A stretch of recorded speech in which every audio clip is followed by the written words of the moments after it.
घर के अंदर छुपा था गद्दार। रूही नाहर ने खोला राज, दादी का खेल खत्म। जी हाँ दोस्तों, आज की कहानी में जो खुलासा होने वाला है वह सिर्फ एक साजिश नहीं बल्कि रिश्तों की नींव हिला देने वाला सच है। क्योंकि इस बार दुश्मन बाहर नहीं, घर के अंदर ही छुपा हुआ था। और जब यह सच सामने आता है तो हर किसी की दुनिया हिल जाती है। कहानी शुरू होती है उस घुटन भरे माहौल से जहां गोइन का परिवार अपने ही घर में कैद जिंदगी जी रहा है। स्टोर रूम में पड़े पड़े सबकी हालत खराब हो चुकी है। बच्चों की हंसी गायब है, बड़ों के चेहरे पर डर और अपमान साफ नजर आता है, और नाहर के अंदर का गुस्सा अब धीरे धीरे ज्वालामुखी बनता जा रहा है। लेकिन इस बार रूही सिर्फ सहने के मूड में नहीं है। उसकी नजर हर छोटी चीज पर है, हर हरकत पर है, जैसे वह किसी बड़े सच को जोड़ने की कोशिश कर रही हो। तभी सुबह सुबह छोटी दादी की एंट्री होती है और आते ही वह फिर से तानों की बारिश शुरू कर देती है। तुम लोग इस घर के लायक कभी थे ही नहीं। ये शब्द सीधे नाहर के दिल में आग लगा देते हैं। वह आगे बढ़ता है लेकिन रूही उसे रोक लेती है। इस बार उसकी आंखों में डर नहीं बल्कि एक प्लान दिख रहा होता है, जैसे वह सही वक्त का इंतजार कर रही हो।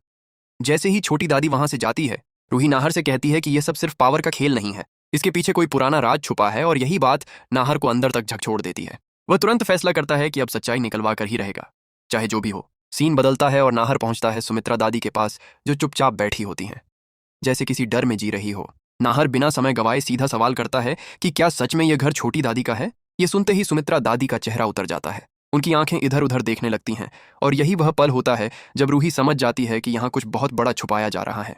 काफी देर तक चुप रहने के बाद आखिरकार सुमित्रा दादी टूट जाती हैं और बताती हैं कि सालों पहले उन्होंने कुछ ऐसे कागजों पर साइन किए थे जिनका मतलब वह खुद नहीं समझ पाई, और उसी गलती का फायदा उठाकर छोटी दादी ने सब कुछ अपने नाम कर लिया। ये सुनते ही पूरे परिवार पर जैसे बिजली गिर जाती है। नाहर को लगता है कि उसके अपने ही लोगों ने उसे धोखा दिया है। लेकिन कहानी यहीं खत्म नहीं होती। असली झटका तो अभी बाकी था। अचानक छोटी दादी वहां आ जाती हैं और इस बार माहौल पूरी तरह बदल जाता है। नाहर और रूही पहली बार बिना डरे उनके सामने खड़े हो जाते हैं। रूही साफ साफ कहती है कि अब सच्चाई छुप नहीं सकती। पहले तो छोटी दादी हंसती है, लेकिन जब उसे समझ आता है कि खेल खत्म हो चुका है तो उसका चेहरा उतर जाता है और पहली बार वह अपने के पर पछतावा दिखाती है।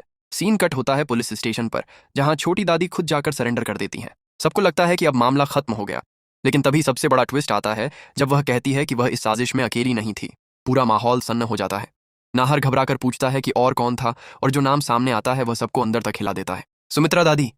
ये सुनते ही नाहर का दिल टूट जाता है। वह समझ ही नहीं पाता कि जिस पर उसने भरोसा किया वही उसके खिलाफ कैसे हो सकती है। सुमित्रा दादी सफाई देने की कोशिश करती हैं, लेकिन अब कोई फायदा नहीं होता। पुलिस दोनों को गिरफ्तार कर लेती है और गोइन का परिवार बस खड़ा रह जाता है टूटे हुए भरोसे के साथ।